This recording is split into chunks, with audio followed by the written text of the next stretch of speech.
All right, Yosemite day 2. Jay Muniz and I went on day 1, and we got into some crazy madness with the moon bow and a missing persons. But how could we top day 1 at Yosemite? Well, you can be the judge of whether we topped it or not. So day 2, we decided to go up to Glacier Point. We stopped at the visitor center. We asked them a whole bunch of questions, and they said, oh yeah, you can drive up there. You could hike up there, but you could drive up there, and it's a beautiful view. And they actually got some snow up there today. And we said, oh, that's cool. That'll make the drive a little more beautiful. Seeing some snowfall, maybe it's stuck on the trees. And so we head up.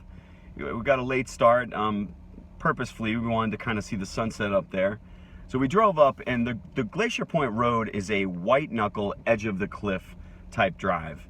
You're on the outside, the cliff side, and I was shaky at best going up that thing. And there's a lot of hairpin turns that you got to go 15 miles an hour, and it was pretty intense and it's very windy. But we got up there, and we got up there right around sunset, and it was pretty cold. Immediately we realized that it was actually flurrying up there, and we got to the top, and we were taking pictures, and it's beautiful, but it is flurrying. And there was a ranger up there, and the ranger gives a talk, I think almost every night for a half hour, and talks about the history of Yosemite, and that was really cool listening to that, and got some great photos. And the clouds were sort of making for a beautiful, beautiful sunset and some incredible colors. So we were up there for a good 20 minutes, and we decided, okay, let's head back down. It's getting a little bit dark, and we don't want to do this white knuckle drive in the dark.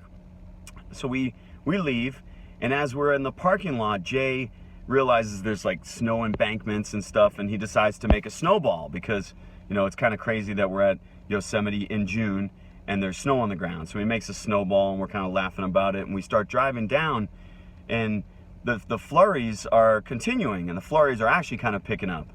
And within a 5-minute time span, the flurries went to sleet, to hail, and then to a complete whiteout. We're driving down Glacier Point Road, which is the ridiculously windy, narrow, crazy cliffside route down 7,000 feet down the mountain, and all of a sudden we're driving in a whiteout. Now I have a Lexus, and it's rear-wheel drive. My car is not meant to be in the snow. It's not meant to be on a windy road in the snow. And so I was playing it real safe, maybe 10, 15 miles an hour. It was a whiteout. It was barely any visibility. And all of a sudden I start fishtailing. And my car is very, very slippery. And I was totally freaked out. And so I'm driving even slower. And it's like 5-10 miles an hour. And Jay is just completely freaked out. And we keep going, and all of a sudden I start fishtailing again, and I was like, man, this is dangerous. This is now a little bit scary. And so we're on a hill trying to get up, and I'm going 5 miles an hour, and all of a sudden my car is not going anywhere. I'm hitting the gas, and it's just sort of turning, and it is turning with my rear towards the cliffside. Now we're on a hill, and I realize, like, Jay, I don't know if we're gonna make it up this. So I kind of rolled back a little bit just to see if I could get going forward, and then I start spinning again, and I realized we're stuck. That's it, we're stuck. This is too much. We are stuck. And I realized the car behind me got stuck, and I think the car behind them got stuck, and all of a sudden now we are in a whiteout on the side of Glacier Point Road, and everyone is throwing their hazards on and just getting stuck on this hill. I realized that there's just nothing we could do except wait it out. And the snow is coming down, and within probably 15-20 minutes, my windshield is completely covered, and there's like 2 to 3 inches of snow on the ground. And Jay was asking me, well, what do we do? Do we call someone? We have no cell service. There's no cell service on Glacier Point Road. And so everyone starts getting out of their cars, and everyone's like, what do we do? And a couple of 4-wheel drive vehicles were able to get by, but all we had to do was wait it out. So we waited and waited. 3 or 4 hours went by, and finally a ranger comes up, and he tells us that, hey, the plows are on their way.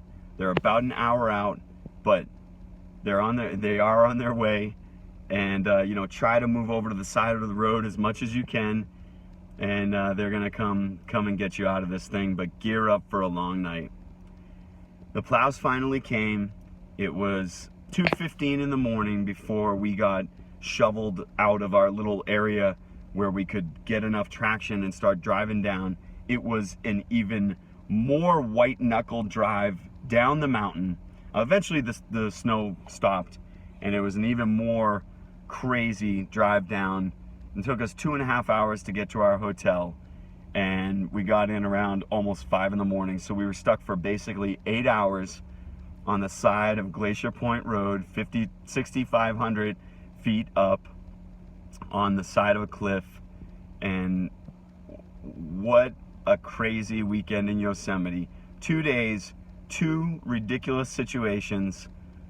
What are the chances? But I will never forget my first weekend in Yosemite National Park, and I don't think Jay will either.